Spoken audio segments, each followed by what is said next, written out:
Holla Ooh, back, playa. what's up, bro? How's it going? Some of that intro song that gets me into it, man. I love it, dude. You did a great job with it. So props to the guy who made it. I know, right? No, it's really good though. I mean, I like it a lot. It fits what we're all about. So, Definitely. How you doing? uh, Scooting by? yeah, no, man. I don't know if you can tell from my voice, but it is extra. I think you mentioned something about being extra crispy today. Yeah. Um, I'm sick. I don't know. I think it's a cold or something or a sinus infection. I couldn't tell you, but I woke up the other night and just having a terrible day and then I woke up last night 4 times in a row having to go to the bathroom because I kept drinking a ton of water, and so I got who knows how much sleep I got, but today I had to drive to Madison, Indiana, an hour and a half away from my house. Mm. So it was a lot. It was a lot today. So I'm exhausted, you could Yeah. say. I I was got some sick. sleeps. I was sick all last week, and after the last episode, I completely lost my voice, Right. and something's going around. I don't know what it was. Um, I don't know, but something's definitely out there. Well, I'm But glad you're doing better, man. I think yeah, we traded yeah, off, but that's okay. yeah. It's okay. I'm sorry. It's okay. We'll figure it out. Hey, Sandy, how's it going? Sandy's joining the crew. He's Sandy. Oh man, but yeah, man, yeah, the intro looks good. And then yeah, I think you said we fixed our outro, Yeah, yeah. um, so that'll be good to go. I mean, other than Any that, any cool things happened to you this week? I found so I'm a huge Funko Pop collector. Oh boy. All right, right. Hear me out. So I'm in Madison, Indiana today. I actually called Jaime and I said, "You're not going to believe what I found," because I was talking to him about it quite a bit. They're really hard to come by, but they're the Godzilla versus Kong pop vinyls, and they're Walmart exclusives, but they're like 10 inches, like they're huge. And so, I mean, like literally like this big in the box. And so I found 4 of them, 2 of each, like 2 of Kong and then 2 of Godzilla. And so I snagged them and I plan on selling 2 because they're online for like $100 each. Um, Oh wow. so hey, I mean, we'll see what happens, but I'm a huge collector. But yeah, I couldn't tell from the style, the pile of them you have on your wall over there. no, they're I actually had on no my clue. right here. I guess the left of the camera, but you can't really see them that well. Yeah. But they're Oh. Mongo sized. Oh man! All right. That's cool, man. Anything crazy on your end? Sorry for the sniffles. No, no. Completely No. boring week. I took everything I had to get out of bed most days. Um, After I talked to you was when I actually started feeling a little bit better. I've probably spent Oh, more. I appreciate that. I know, right? Here, I got you. One I sec. probably yeah. Let me get it. Aww. I probably spent more time on TikTok this week than any person in the entire U.S. Like it's ridiculous my screen hours. Dude, you need to send me some, man. Like I'm on there all the time. I was watching it before I hopped on. There was a ton of videos I was cracking up laughing. Oh, Sandy's got a comment here. Speaking of Funko Pop, do they have brains in them? I saw a TikTok where they saw the heads off and the brain is in there. Oh, interesting. Well, I know there's like Marvel zombies, um, and they have like there's a character called Mysterio, and he's one of Spider-Man's arch nemesis, and um, he's like literally just got a brain in his costume. I don't know. I've never seen them, but that's insane. I have to look that up. Little Easter egg there. That's Trey's forte. Yeah, I guess so. Definitely not mine. Well, Josh, you ready to get this thing started? Let's hit it. All right. Hey Google, lights to red. Perfect. Uh-oh. I screwed mine up. Oh well. Pretend they went Google, red. lights to red. There we go. Yeah, scuff stream. All right, so you ready to get into what we're talking about this week, man? Yes, let's do it.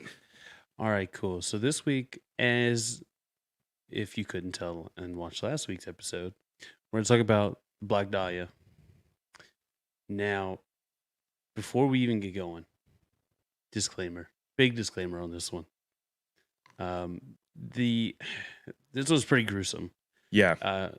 The main suspect, it doesn't matter who it was. It was concluded that whoever did it was a doctor. Right. Definitely knew what they were doing. It's definitely gruesome, definitely grisly what he did or she did. We don't know necessarily, but Right. I definitely put a disclaimer out there just in case anyone doesn't like the squeamish details. But other than that, man, we're just gonna hop right into it. Let's do it. All right. So we're gonna start off by talking about the Black Dahlia, Elizabeth Short. That was her name. She was a girl. She was born in, I believe it was Maine, and they moved to Massachusetts when she was younger age. I believe she was 15 when they moved. So they moved her and her family to Massachusetts. They lived in Massachusetts, and they stayed there. And she was rumored to have a pretty nuts family. Now, granted, she had a mom and a dad and 4 other sisters. Wow. Who wouldn't drive? Who wouldn't go crazy? I have 4 sisters, so. I can only imagine. Now, when Elizabeth was young, her father couldn't take it anymore. He faked his own death. Wow. To get away. That's insane. So they found his car on the side of the highway at one of the local bridges in town, and they had concluded that he had jumped off the bridge and committed suicide. Wow.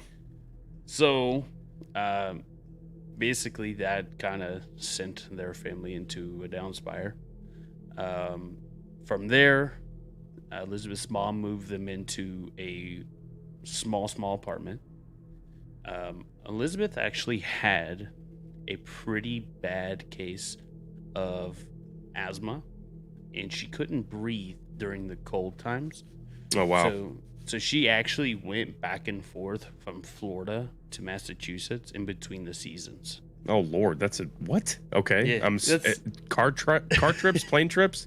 That's like who knows? In the 40s, top and bottom of North America. I would assume cars, in the 40s. That's rough. Yeah, she was killed in 47 at 22, so I would imagine it was probably in the 30s that she was doing this. Wow, okay. Yeah, one day they're sitting at home and they get a letter in the mail. Well, it's from good old Dad, apologizing for doing what he did, letting him know, hey, I'm all well, I'm still home, I'm still alive. I live in California. He says, I live in California. Well, Elizabeth takes the first shot she can and moves out to California with her dad. So that's how she actually gets to California.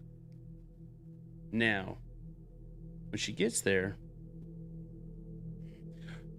her dad was not the best of people. Let's just say that. Definitely wasn't. So there's a lot of rumors attached to Elizabeth that she was into prostitution. She did things that she wasn't supposed to get by, because they lived in Hollywood. Sure. And there's no difference from Hollywood then to now, because it's just the same city, just as hard to get going, just as hard to get recognized. And that's where she was. Of course, she was an aspiring actress, just like everybody else. And that's kind of how she got to California, and that's where she was at the time of the murder. So that's just about Elizabeth. Now, actually getting into, before we get into the actual murder side of it, right? Did you have anything you wanted to say or ask about Elizabeth's life? Well, I'm pretty sure she worked for someone in Hollywood. Do you remember who that was? I can't remember where exactly she worked, but she did have a job in between. I think she was doing gigs, but she did have a job in between. I just can't remember, man. I can't. I can't find it either. But she had worked Yeah. somewhere in I know she- Hollywood and got around basically that Yeah. people knew of her, and I know that she was an actress, but I don't know if she actually ended up doing anything with that. Yeah, I know where the dad worked. I don't remember where she worked though. Okay. But nonetheless, she was local frequent. Yeah. She definitely went out on the town. She actually had quite a few boyfriends, 2 of which were Army Air Force pilots. One of which, and this is kind of sad. One of them went to, I believe it was India, and he actually sent a letter proposing to Elizabeth through the letter, and it never got to her because he crashed, and of course he passed away in that crash. Wow. And it never got to her. Speaking of old school romantic stories, that's a hard one to swallow. Yeah. And then Sandy said she was at the Cecil Hotel once. I'm jealous. I am jealous. Wish I could go. So then she met another one, another Army Air Force sergeant. This one was supposedly not as nice. Wasn't a good guy. My wife is a trooper. She worked at Florentine Gardens nightclub. Oh wow! Okay. Yes. Awesome. I could not remember, but she remembered. So yeah, she worked at a nightclub. Now, that's kind of all the info I really know about her life and how she was arrested in 1943 for underage drinking. Yep. And then let's see. So yes, her would-be husband died in his second crash on August 10th, 1945, less than a week before the surrender of Japan, which ended the war. Mm-hmm. And then, she relocated to Los Angeles in July 1946 to visit Army Air Force Lieutenant Joseph Gordon Fickling, whom she had known from Florida. Fickling was stationed at the Naval Reserve Air Base in Long Beach. So she spent the last 6 months of her life in Southern California, but mostly in the Los Angeles area. Shortly before her death, she had been working as a waitress and rented a room beyond the Florentine Gardens nightclub. There we go, on Hollywood Boulevard. Short has been variously described and depicted as an aspiring or would-be actress. And according to some sources, she did, in fact, have aspirations to be a film star, though she had no known acting jobs or credits. Yeah. And here's the mugshot. Now, gotcha. I don't know. To me, she doesn't look that underage. She really doesn't. Right. Like, she looks like she could be throwing them back. She almost looked like late in her 30s. Not late 30s, but late 20s is what I was trying to say. Yeah, I mean, apparently she definitely she's doesn't 1920 in that photo. Yeah, which is nuts. She doesn't look that old at all. So, yeah, but stuff happens. So, all right. So now we're actually going to get into the finding of the body. So basically, one day, a mother and a daughter were on their way to a shoe shop to get their, I think it was her daughter's shoes fixed. And that person's name, her name was, I cannot remember what her name was. I'm looking it up. Keep going. I had it written down. But they were on their way to the shoe shop. She glanced over and she saw what she thought was a mannequin. Betty Bersinger. Yes, Betty. Yeah, BB. Now, they found her body and it was so pale. That's why she thought it was a mannequin. Right. Now, it was so pale and because it had no blood. It had been doused in gasoline. And the no blood portion of it really really took all the pigmentation out of her. Right. So she, Which is she was- insane. yeah, it's nuts. Now, I'm not going to show the original photo of that because Sure. it's pretty gruesome. Now, she was cut in half around the waist. Now, I have no clue how to actually pronounce this, but it was called a hemicorprectomy or something like that. Can you say it again? It's a hemicorprectomy. Okay. And that's basically where the entire waist is cut in half through the lumbar spine between the second and third vertebra. Wow. And then it goes through the intestines all the way around. Now, this is where they think a doctor was involved because of the preciseness of this specific cut. The surgical precision, yeah. Yeah. So that alone automatically made them think it was a doctor. Now, not only was that done to her, but she had a smile carved into her from ear to ear. And she also had a BD carved into her, I believe it was her thigh, that she had carved out. Now, Right. there are other more gruesome details into what they found, but I'm just going to sum it down to that there's significant evidence that she had been raped. Like the clear as day. Yeah.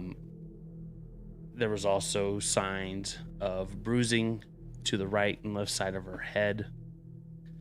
There was bleeding, and it was consistent that she had been hit in the head with something.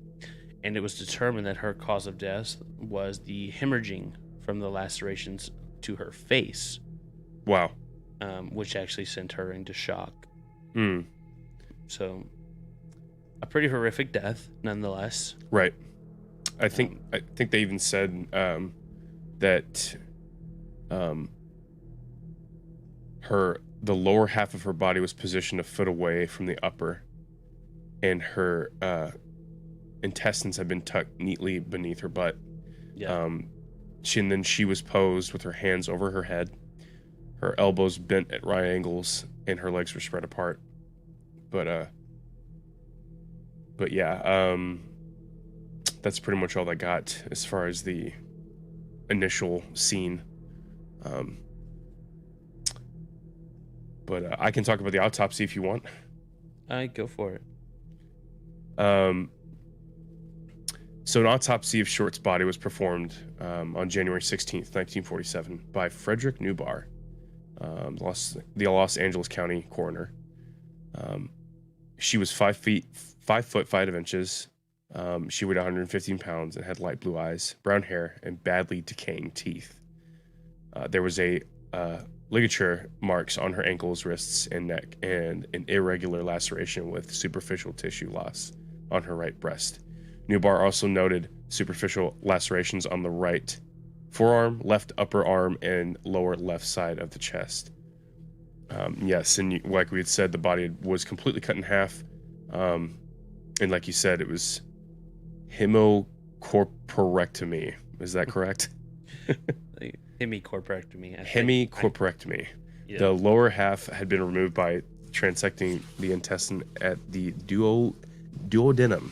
Can't pronounce half these things. Duodenum. Yeah, that. And then, basically, yeah, she was messed up, and before, the cause of death was the blunt force trauma and the lacerations. The cause of death was determined by hemorrhaging from the lacerations to her face, and the shock from the blows to her head and face. And that we can go into more of that, but like you said, it was gonna gory details, but that's basically it as far as the autopsy is concerned. Yeah. Now, soon after the body was found, there was a lot of media attention to this. Now, at the time, there was a movie going around out that was called The Blue Dahlia. Right. and the local papers were attributed to giving the Black Dahlia that name because it was rumored that Elizabeth wore black clothing all the time. She was draped in black garments, black clothing, black dresses. Everything she wore was supposedly black, which is why she was called the Black Dahlia. And that was attested, or excuse me, it was given to her from the local newspapers. Now, it's also pretty odd that BD, the initials BD, are carved into her before the name Right. was even assigned. That Right. that seems kind of nuts to me. Not only that, there was also another murder that was done before Elizabeth that also had BD carved into her, and they think that those two had some sort of they were related to each other, but nonetheless, there was never any link between the two. Now, it was a little bit after her murders. There were some items that were found in a trash bin. It was a purse and a shoe, and both of them had been doused in gasoline. And now, I don't know if you know this, but whenever someone puts gasoline on anything, they're trying to hide fingerprints. Right. Now, none of this worked because they were still able to pull fingerprints from her body and these items, as well as the letters that I'm about to show. They were able to pull fingerprints. But being in 1947, when they sent these off to the FBI to be analyzed, they were supposedly irreparably able to recover them in transit because of how much damage they had received. Oh wow. Which kind of nuts, like you have a fingerprint, but you can't keep control of it. Like that seems kind of sketchy. Right. But nonetheless, they sent them off, and I believe one time they actually did get there, but they didn't have a match.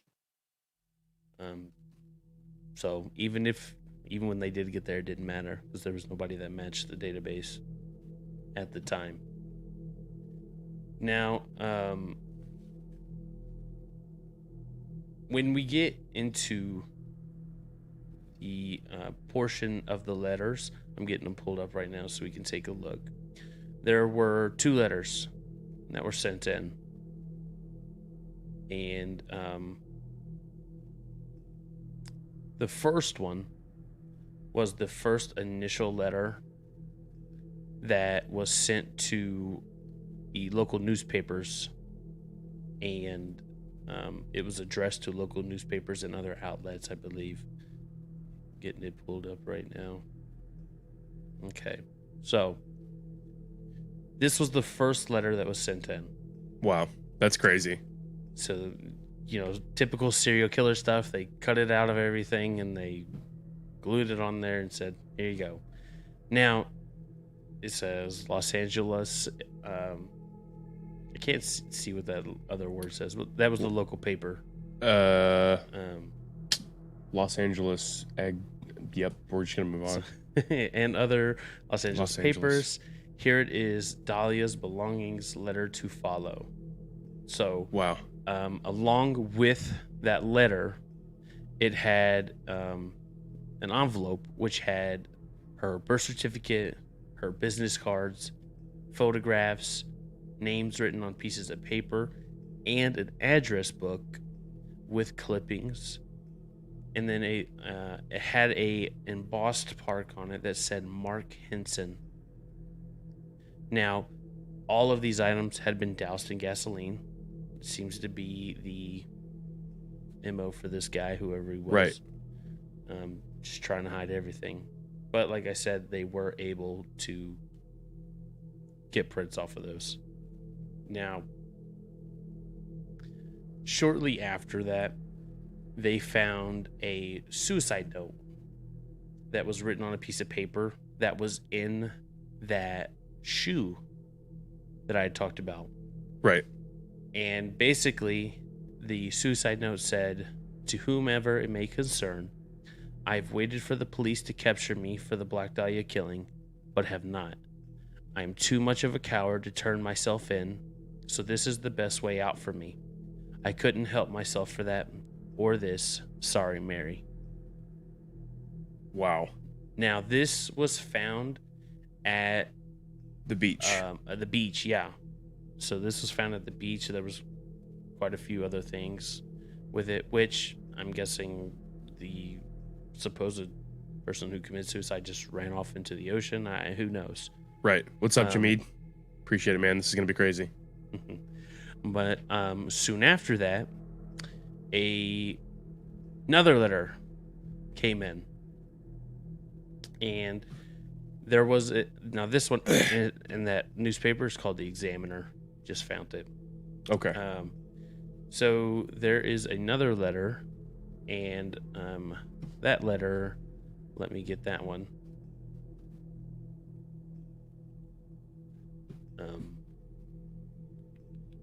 Just for time's sake, I'm just gonna. Oh, here it is. I'm getting it right now.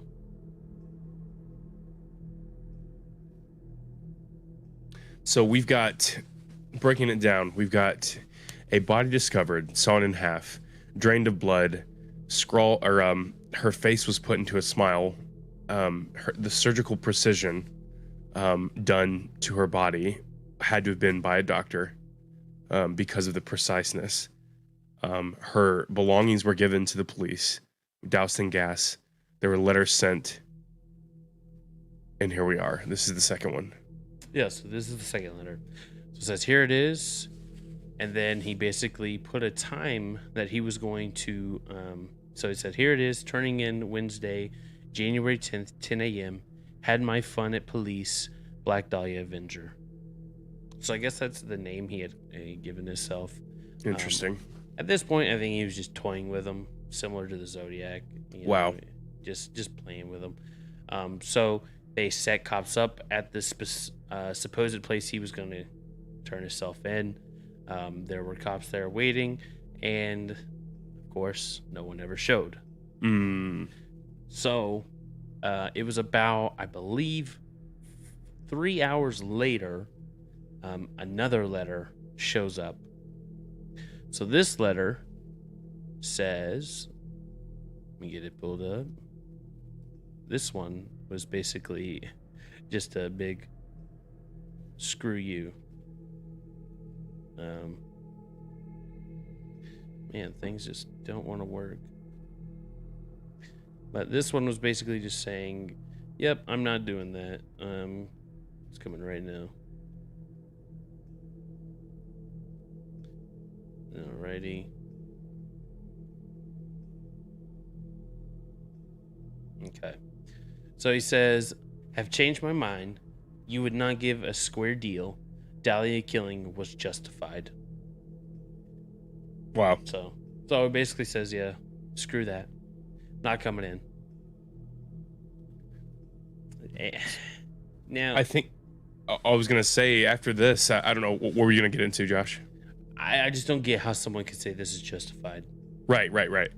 How? For what reason? Why did someone have to die?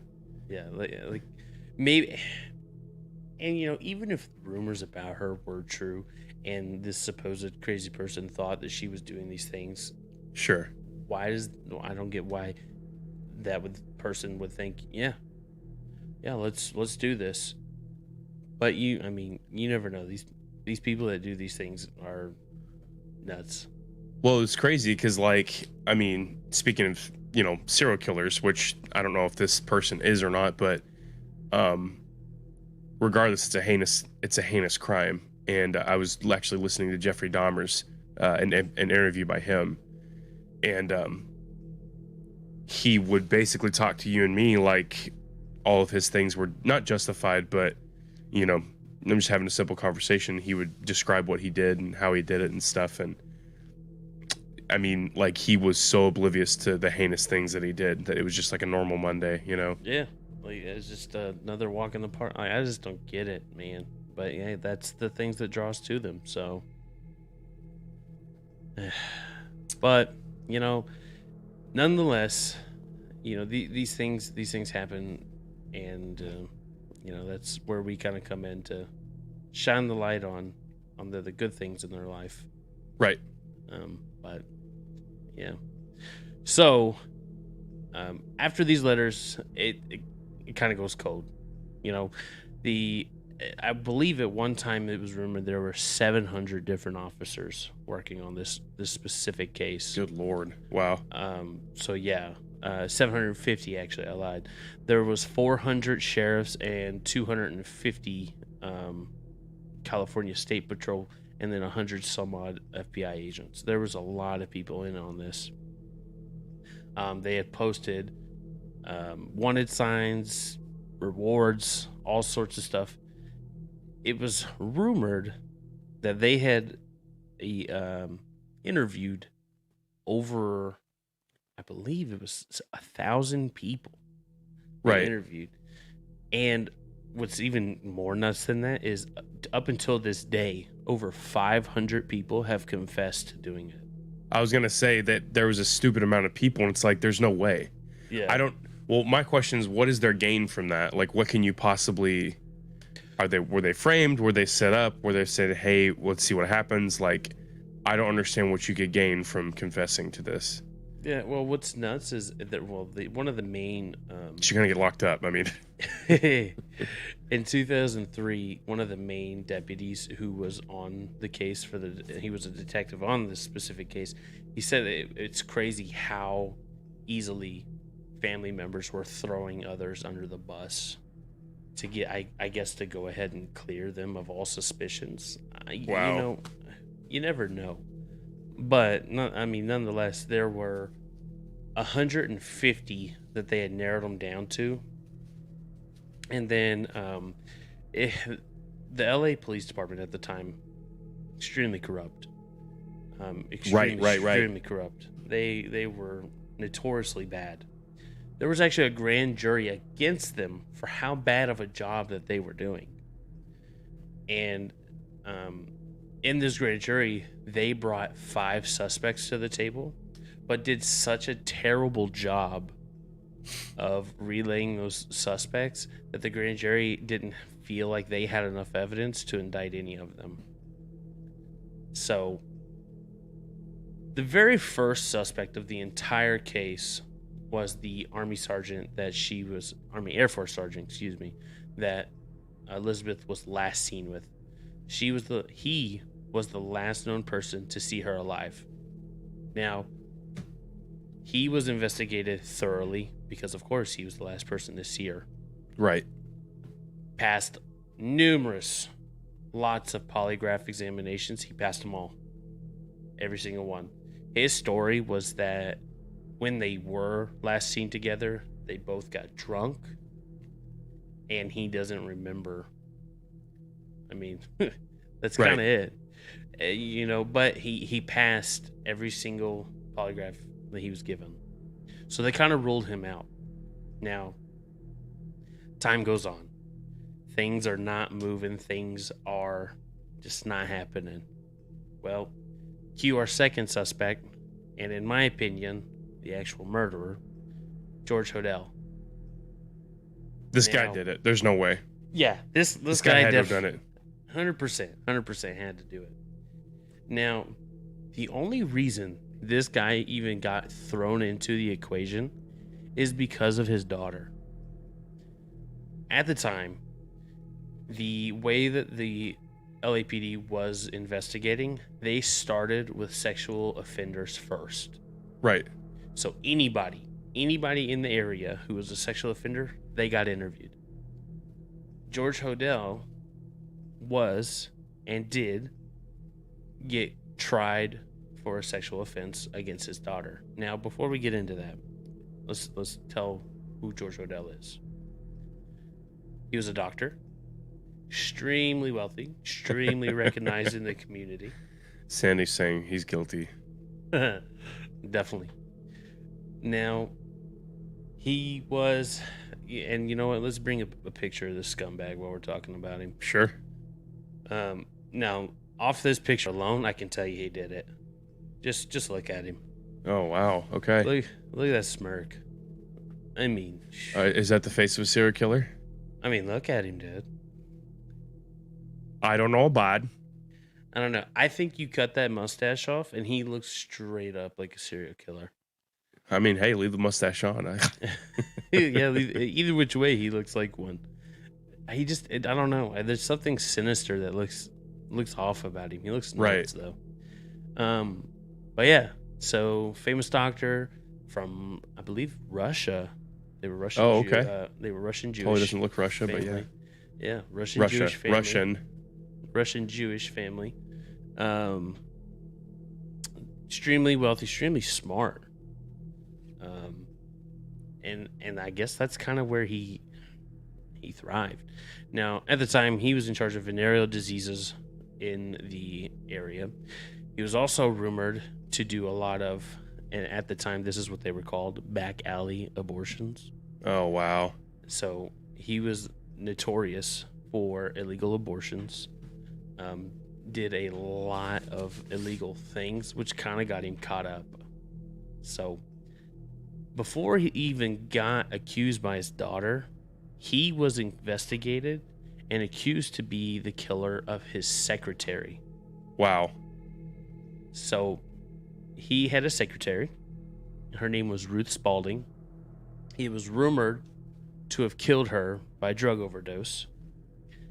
He was the main suspect to have murdered her because he was trying to cover up financial fraud, which included billing his patients for tests that were never actually done. Oh, wow.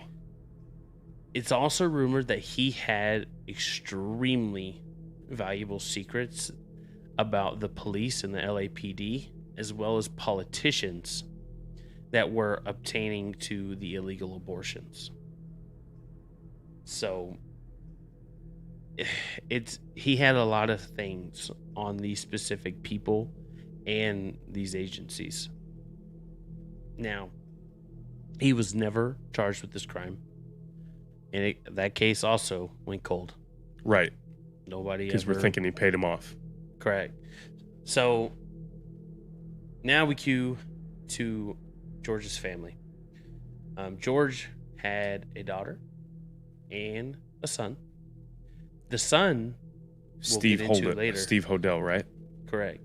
Now, and then his daughter was Janice Knowlton. No, daughter was Tamar Holden. Tamar Holden. Okay. Yes. Son we'll get into later, because had it not been for his son, none of this would be known. Gotcha. His son was a genius. Tested 186 on the IQ test. Wow. Extremely smart guy. Now, Tamar, the oldest, she was rumored to have been sexually abused and accused her own father of incest. Wow. That's messed up in and of itself. To say the least. Now, she did all this, accused him because of the things that he was teaching her. Definitely way too obscene and way too graphic for us to get into. But sure. Just know that it was messed up what he's teaching her. Now, he did all this with her at 11 years old. Wow. That's so sad. Yeah. Now, Tamar actually says that her father threw massive parties with lots of famous actresses, actors, writers, politicians, artists, all the famous people at the time that were living in the area supposedly were frequents at the Holden household. Now, she says at 14, her father would offer her up to these people. Wow. Now, ironically, she says this happens at 14. The next year, she's pregnant. Wow. Another ironic so sad thing, another piece of the irony, she is giving a back alley abortion. Wow. Now, she was not afraid to speak out. She spoke out and she told, and they took him to trial for incest. Now, this part really has, I just don't get how a jury could allow someone to get away with this. Right. There were 3 witnesses that attested to seeing these acts and backing Tamar's story. Wow. 1 backed out. The 2 actually still showed up and gave their testimonies. So you have 2 eyewitnesses and Tamar's testimony. Even with all that, character witness after character witness after character witness for George showed up, and the jury dismissed him of charges. Wow. I don't get how. I don't. So honestly, after all this information, I mean, they have no, and it sucks because like a lot of these serial killers have sexual problems, right? They have, well, murderers in general, for whatever reason, it's linked to these urges. It's linked to whatever, and on top of all that, we forgot to mention that this guy has 11 children from 5 different women. 11. And I remember them talking about how some of them would say that, you know, he would have these rooms in the house, if not one, many, where they were not allowed to go into. And they were secret rooms, and they were hidden. And I'm assuming this is where a lot of heinous stuff happened. A lot of grotesque stuff, a lot of whatever. I'm not sure if they actually investigated in on that, but these were, you know, first like eyewitness accounts from his children. They were not allowed to go inside these crazy random rooms inside the house that were supposedly hidden and off limits. But yeah. And I'll kind of bring this up when we get to the son part. There is some other crazy stuff about that house that they lived in that was found after the fact. Now, this guy is, so that incest sexual abuse case cued him to being a suspect to Elizabeth Short. Right. But by default. So he's interviewed. There are lots and lots of evidence against him that make him a prime suspect. Now, again, it was rumored that he had something against the LAPD. A lot of people. I mean, I would see why if you're getting caught for crazy crap like that. Yeah, and you know, who knows? But he was acquitted though, right? For that, yeah. It's messed up. Okay, moving on. Now, he knows he's a suspect, right? So, they bug his house. Okay, so I know you want to talk about this, but can I say something? Yeah. So, so his son, right, had actually talked about this specific scenario, Steve Hodel. So he implicated that his father, George Hodel, was Short's killer, citing his father's training as a surgeon and as circumstantial evidence. In 2003, it was revealed in notes from 1949's grand jury report that the investigators had wiretaped Hodel's home, right? That's what you're about to talk about. Yeah. And obtained recorded conversation of him with an unidentified visitor saying, supposing I did kill the Black Dahlia, they couldn't prove it now. They can't talk to my secretary because she's dead. What more evidence do you need? Like, I get the whole him matter-of-factly saying, suppose I did kill her, right? Yeah. And there's even more to that. Dude, by all means. At the end where he says, because she's dead, then it picks up and says, they thought there was something fishy. Anyway, now they have it figured out. Killed her. Maybe I did kill my secretary. He also was caught saying, which kind of illuminates to him paying off for doing something with LAPD or somebody. He says this is the greatest payoff Right. that's ever happened between a agency, or I can't remember what phrase he used, but between himself or a citizen and an agency, basically. Now, what innocent person says stuff like that? Sure. Like, right. Like, So I don't. no guilt. No. This is just a matter of fact stuff. I just don't get that. Now, this guy knows. He knows. Like, they're on him. Right. Now, they can't necessarily pinpoint anything to him, but I think he was afraid enough to know that he had to get out of there. So he actually went to Hawaii and was teaching in Hawaii for a little bit, and then moved to the Philippines, which was where he remained until he died. Now, Wow, I actually didn't know that. Okay.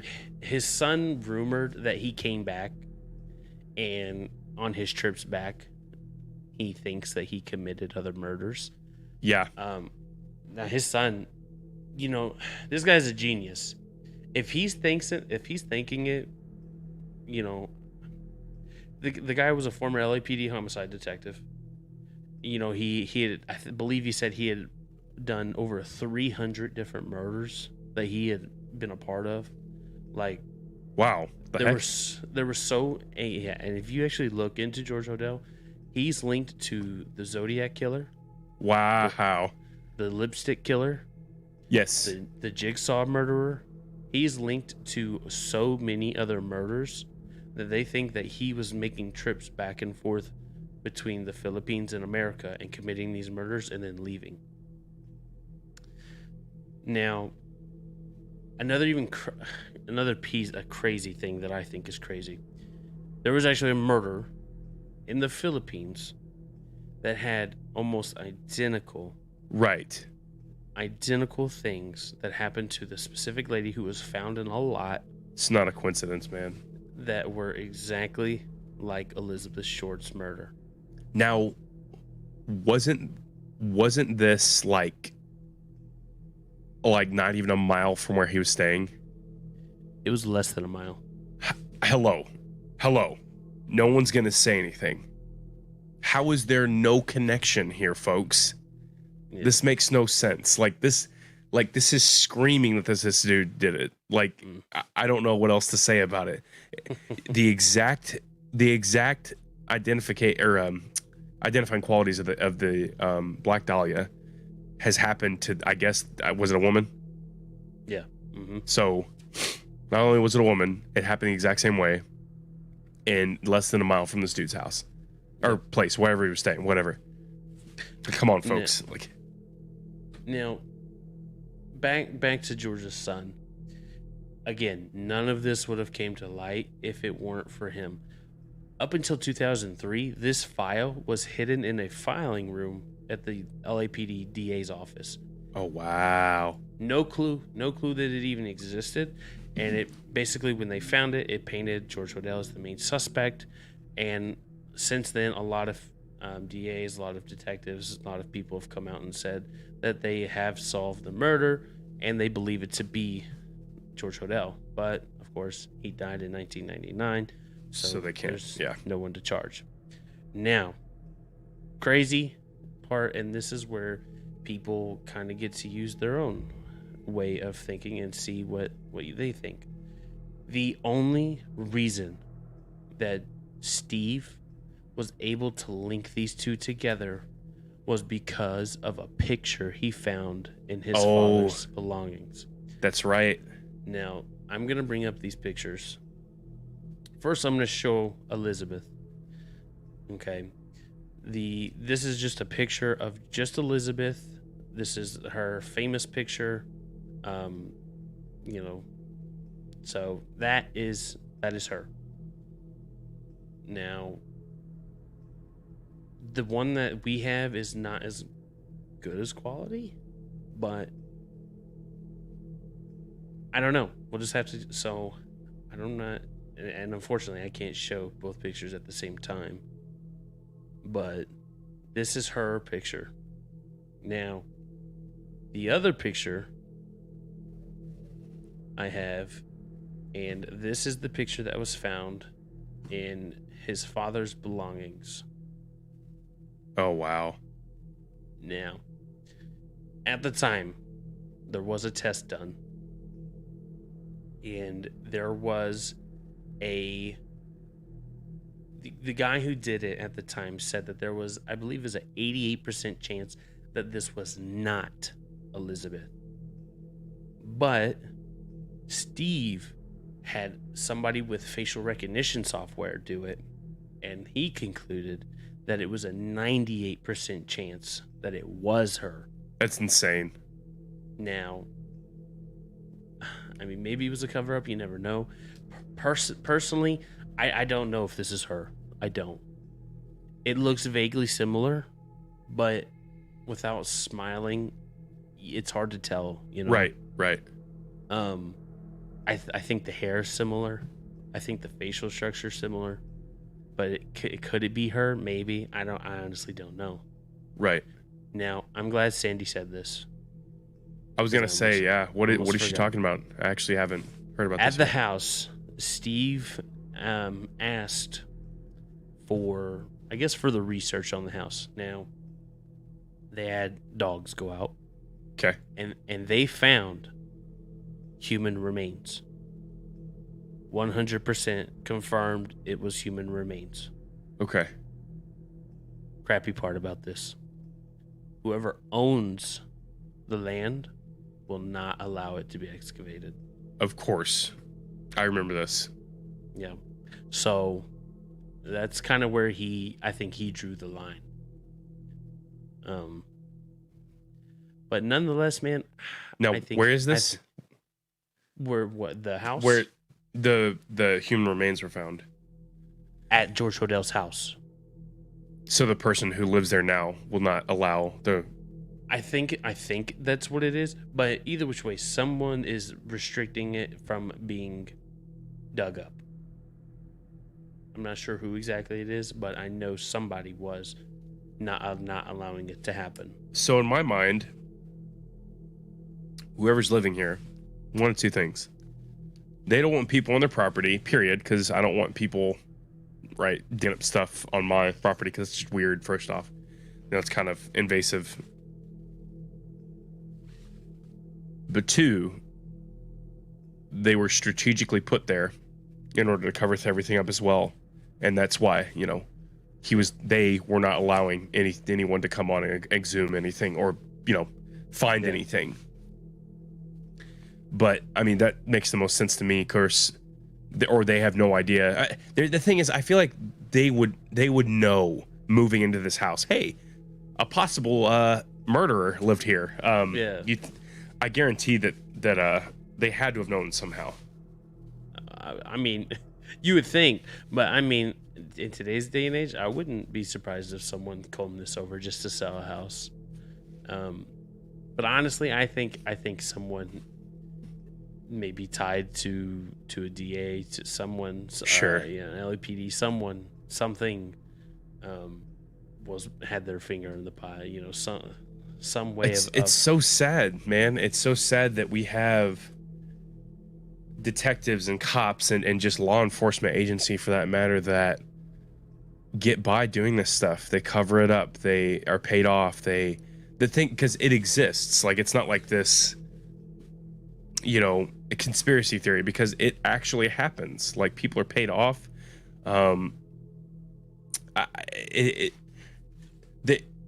Everything points to George Hodell.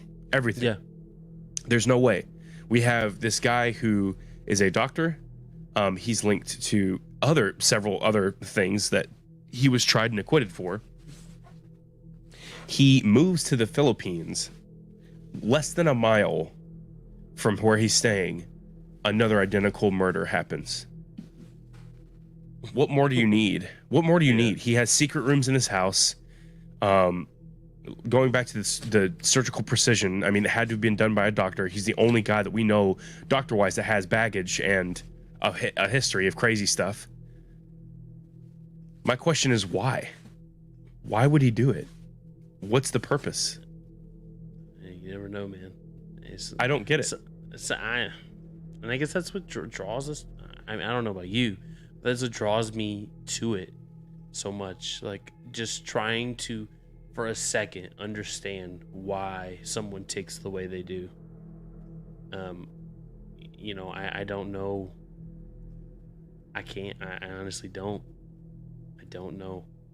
I would like to know, though. Yeah, that is true. This is one of the biggest. I mean, it goes down in history as one of the biggest unsolved mysteries in North American history. Yeah.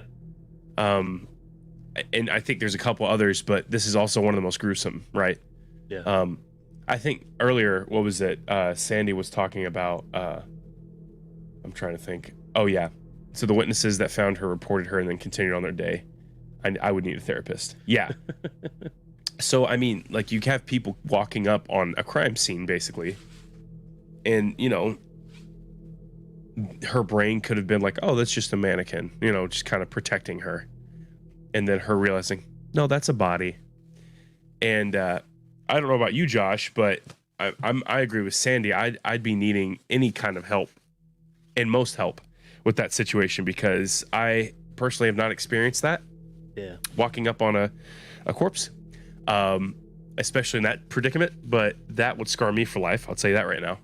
I mean, honestly, okay. At the time, let's try and think about it from their shoes.